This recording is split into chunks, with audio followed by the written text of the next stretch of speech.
그 다음에 허위과장 광고를 제3연료교, 제2공항철도 학교만 인정을 했고 나머지는 인정하지 않았고, 그 다음에 손해배상은 11%만 인정했고 나머지는 사고나 해제 이런 것들 다 부인했습니다.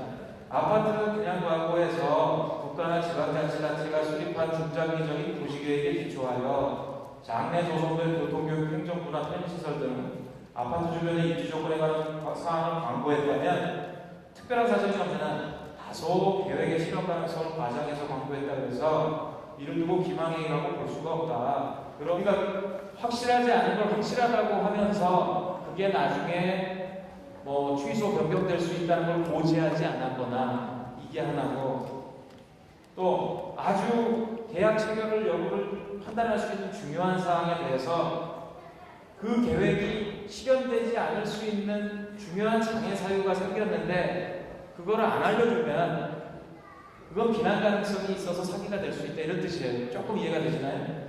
이런 뜻인데 제3연료교를 들어가보죠. 제3연료교를 어떻게 부인했느냐? 제3연료교는 제가 설명했거나 이럴 때 뭐 이제는 다들 아실 텐데 예전에도 국토해양부에서 이게 지금 인천대교하고 영종대교, 그 당시에는 이제 여기 인천대교가 막 개통한 단계였어요. 2009년 10월에 개통을 했으니까. 그리고 영종대교가 이미 개통돼서 있었고, 그래서 국토해양부는 이 제3연료교는 경제성이 없다. 경제성이 없고 지금 안 그래도 손실보조를 하고 있는 마당에 이것까지 새로운 다리가 생기면 손실보조 금액이 눈덩이가 된다 이거죠. 그러니까 과연 제3연료교를, 그러니까 이거를 반대하고 있었어요. 또는 타당성 결과를 해서 그 결과에 따라서 앞으로 아주 장기간 먼 미래나 이거를 세워야 된다라는 의견이었거든요. 아무리 5천억 원을 마련하고 있어도, 아시안게임이 있어도 낙관적이지 않았다는 얘기예요. 건설사가 봤을 때 왜 낙관적이지 않느냐? 그 당시에 이미 영종대교하고 정부가 신공항 하이웨이 주식회사하고 그 실시 협약을 맺었는데 그 협약에는 MRG라고 해서 이 예측 교통 수요량에 못 미치는 경우에 그 손실을 보존해주게 돼 있을 뿐만이 아니고 어떻게 되어 있냐면 경쟁 노선을 신설하지 못하도록, 즉 이 영종대교 이외에 인천대교를 제외한 또 다른 대교를 개통하지 못하는 경쟁 노선 신설 금지 협약을 맺고 있었어요.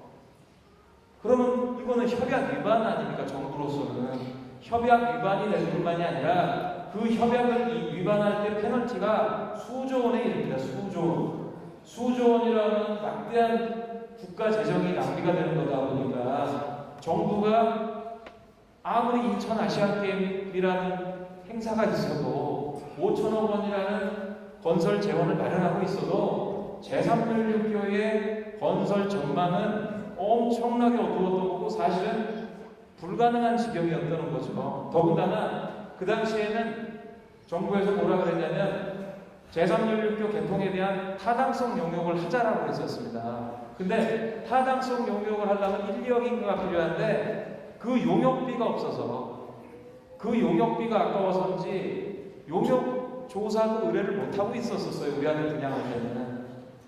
그 결과가 나와야 되는데 솔직히 말해서 그 결과 나오면 뻔하거든요. 2014년 개통은 물 건너갑니다. 조사 결과 나오는데도 몇 년이 걸리고요. 1, 2년 걸리고 결과 나온 다음에 조사 결과는 뻔하거든요. 2014년 개통하면 경제적 타당성 없다라고 나오는 게 뻔하거든요. 그렇기 때문에 건설사들이 손해배상 소송을 주장했던 거고 택지 공급 계약 해약을 요구했던 겁니다. 그리고 2009년 8월에 감사원에서 중재를 했지만 국토해양부의 입장은 한치도 물러섬이 없었어요. 그러면 우리한테 제3연료교 2014년 개통 예정, 이게 가능성이 있었던 겁니까? 없었던 거거든요. 그렇기 때문에 지금 이 법원의 판단은 저희가 못 받아들입니다. 못 받아들이고 이건 반드시 극복해야만, 반드시 당위적입니다. 이건 당위성을 갖고 있어요. 두 번째 제2공항철도가 있는데 제2공항철도는 실현 가능성이 엄청나게 낮아졌다는 것은 인정했어요. 그건 인정할 수밖에 없어요. 왜냐하면 제2공항철도 사업은 국가 철도망 계획에도 이미 2000 추가 검토 대상 사업에 불과했고, 제2공항철도는 그 효과가 제3열교와 중첩되는 부분이 있기도 하고 무료로 통행한다는 것도 아니어서 사업의 실현 여부가 분양계약 체결할 중요한 사항이었다고 보기 어렵다. 그런가요? 아니, 무슨 철도가 무료 철도가 있습니까? 이거는 제3연료교하고는 다르죠. 제3연료교는 작아요. 승용차가 이용하는 다리지만, 기반시설이지만, 철도는 대중교통수단입니다. 철도, 전철역을 기준으로 신도시가 조성되는 거예요.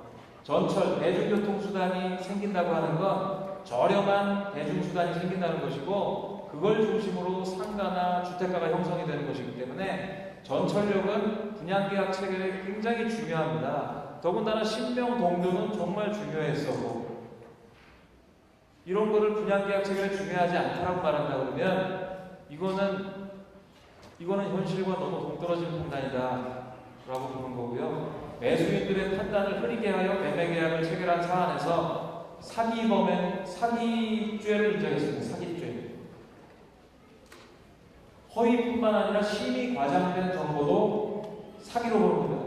여기서 심의 과장, 여러분들이 허위 광고와 과장 광고의 개념이 굉장히 좀 애매모호한 데가 있습니다. 얘를 같이 평가죠. 어떻게 보면. 그러나 사실이기도 합니다. 왜? 그 사업에 원활하게 진행되는지 여부에 관한 사실이죠.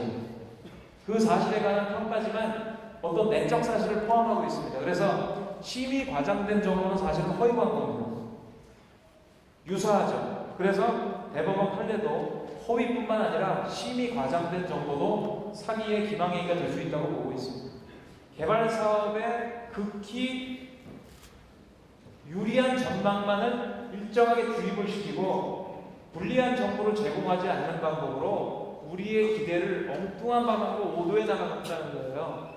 그러니까 아무리 그게 일정한 기대나 예정과 관련이 있더라도 이렇게 의도적으로 일정한 방향으로 편향된 경우를 이 판례의 판시, 원리원칙적인 판시를 그대로 적용할 수는 없다는 얘기죠. 손해배상 산정에 대해서 간단히 말씀드립니다. 그 영종자의를 기준으로 했는데요. 영종자의를 기준으로 분양 당시 가격을 따졌고요. 분양 당시 가격을 어떤 식으로 따졌냐면 아파트 우리 영종하는도시 분양 당시가 2009년 10월 기준으로 했는데 그 당시에 영종자의 거래가 없었습니다. 저희가 손해배상액 35%를 주장할 때 그냥 주장한 게 아니고요. 뭐 공항신도시 주변의 시세 갖고 한 것이 아니고요. 감정을 한 다음에 감정인이 주장했던 가격이 너무 터무니없어서 오히려 그거보다는 2010년 6월에 거래량이 더 많았거든요. 거래량이 많은 게 시장 가격을 형성하는 거 아닙니까? 그래서 그 가격에다가 현실적으로 입주자들은 아파트를 분양계약하고 나서 약 2년 동안 아파트를 실제 소유하지 않지 않습니까?